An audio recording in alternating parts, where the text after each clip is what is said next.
Today I'm out with my mom at Green Acres Nursery checking out some of their fall plants. Great sales, great buys, and I am specifically looking for an Emerald Green Arborvitae, so wish me luck. So I'm out here about ready to wrap up, and I just wanted to show you what I picked up here at Green Acres Nursery. Just a little sneak peek of some of these items. Really excited!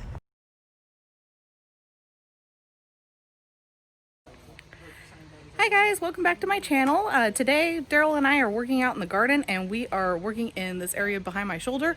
Going to be preparing that to put in an arborvitae that I just bought at Green Acres Nursery, so we can have a little bit of privacy along this fence here. And there's the arborvitae right there.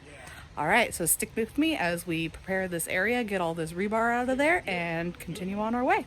Okay, now that Daryl and I have the hole dug, we're filling it with some water. Then we're going to be adding in amendments like granulated gypsum.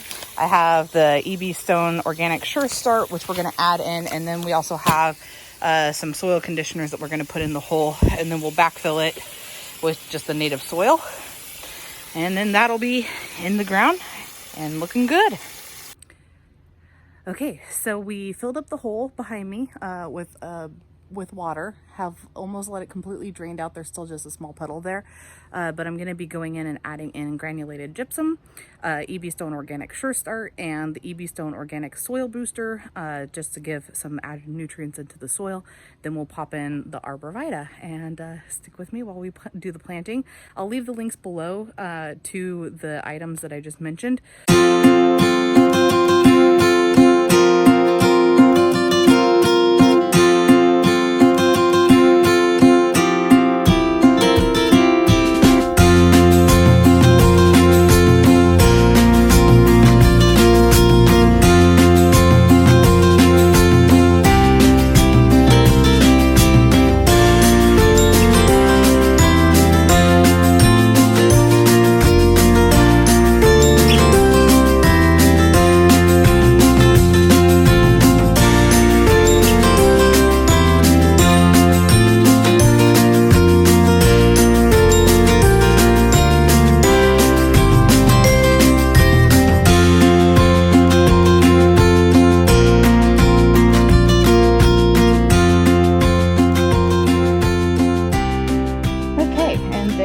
Planted arborvitae. Now in this area right here is where we're going to pop in the hydrangea, and then I also have this cute little Tater Tot Arborvitae, which I'm going to put in maybe like right there. I'm not really sure yet, but we'll kind of play it around by ear. I also have a climbing rose that is going to go in here to climb up and around the fence.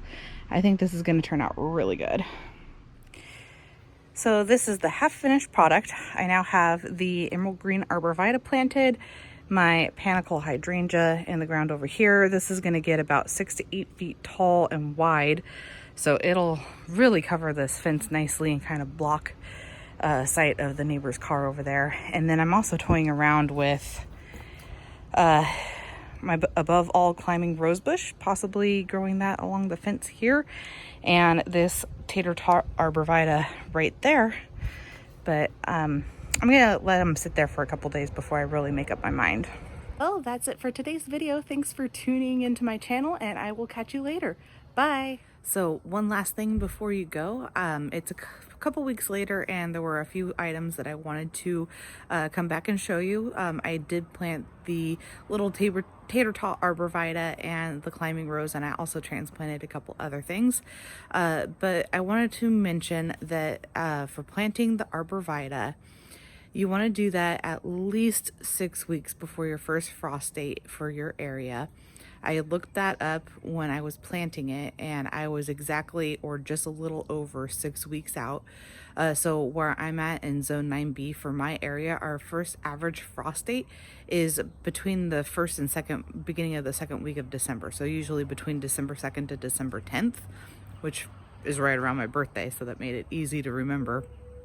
And I ended up planting this towards the end of October, but before Halloween. So that gave me a little over 6 weeks estimate for our average frost date. That gives the tree enough time to establish its root system before the frost so it doesn't shock and kill it. I'm going to turn around the camera so you can see the final result of what I've done thus far, and we'll do some more updates in spring when I plant some hollyhocks and a few other items in that area.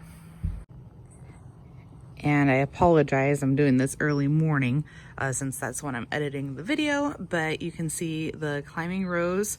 I planted that here, and I'm gonna put some trainers to train it up along the fence, and then we'll grow it across the top here. I also transplanted this pink snapdragon and the sage. Actually, I think that's a salvia.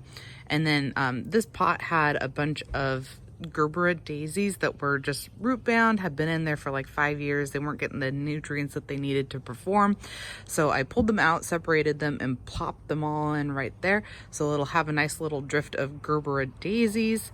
And I put some ranunculus corms in here, which when those pop up, I'm probably going to move to other places in the garden. But once this is more established and the climbing rose starts going up the fence and my hydrangea comes back next year, this area is going to look really good.